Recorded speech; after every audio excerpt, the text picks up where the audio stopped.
D'accord.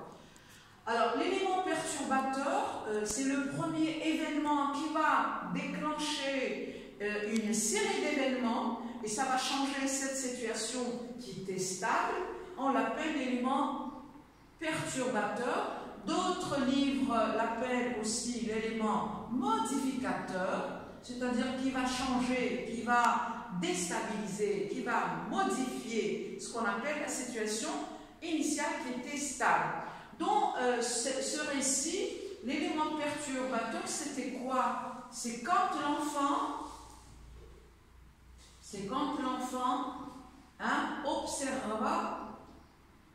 observa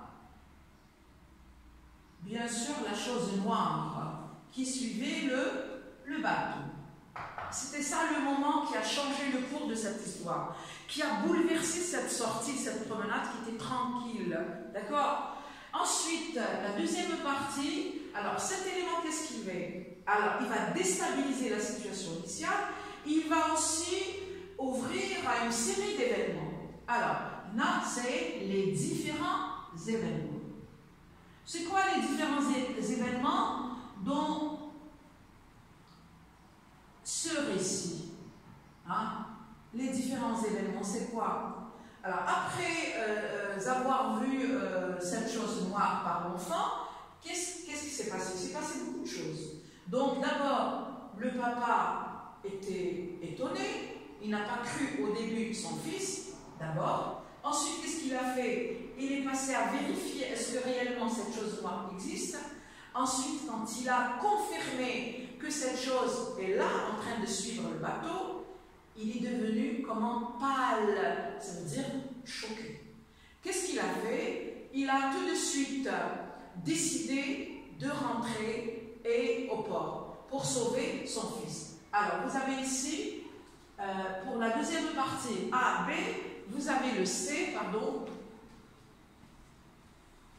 Alors, le C, troisième partie partielle de cette deuxième étape, c'est la résolution. C'est quoi la résolution? C'est trouver une solution à ce problème. Puisque regardez, c'est la logique elle-même, hein, dans une histoire. L'histoire commence tranquillement, paisiblement, hein, stablement, d'accord? Et puis un élément, un événement, une action qui se manifeste tout à coup, brusquement, ce n'est pas préparé, qui va changer cette situation. Et elle va ouvrir et elle va aussi à une série d'événements. On a vu les différents événements, donc le papa, qu'est-ce qu'il a fait, comment il a réagi, etc., etc. Puis, il doit trouver, le papa, une solution. Donc, c'est la décision, ici, il a décidé de rentrer, elle a décidé, alors, la décision de rentrer. C'était ça la solution au problème.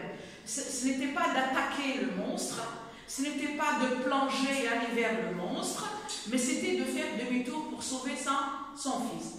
On a une troisième partie, 3, c'est la situation finale. La situation finale, déjà à partir de son nom, ça vous dit beaucoup de choses. C'est la fin de l'histoire.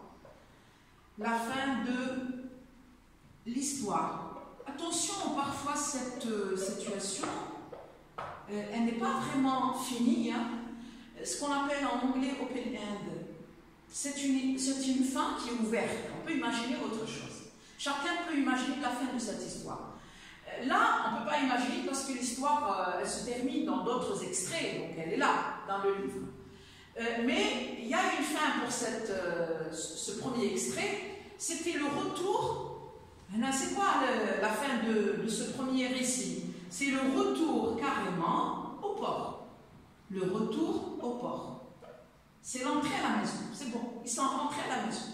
C'était ça, ce qu'on appelle les étapes d'un récit. Il faudrait toujours, le récit a deux schémas. Le premier schéma, le schéma narratif, il contient 3 grandes parties. Donc chaque élève doit apprendre cette organisation et cette structure du récit. Celui qui n'arrive pas à faire la structure d'un récit, c'est qu'il n'a pas compris l'histoire racontée ou le texte narratif donné. Voilà, merci.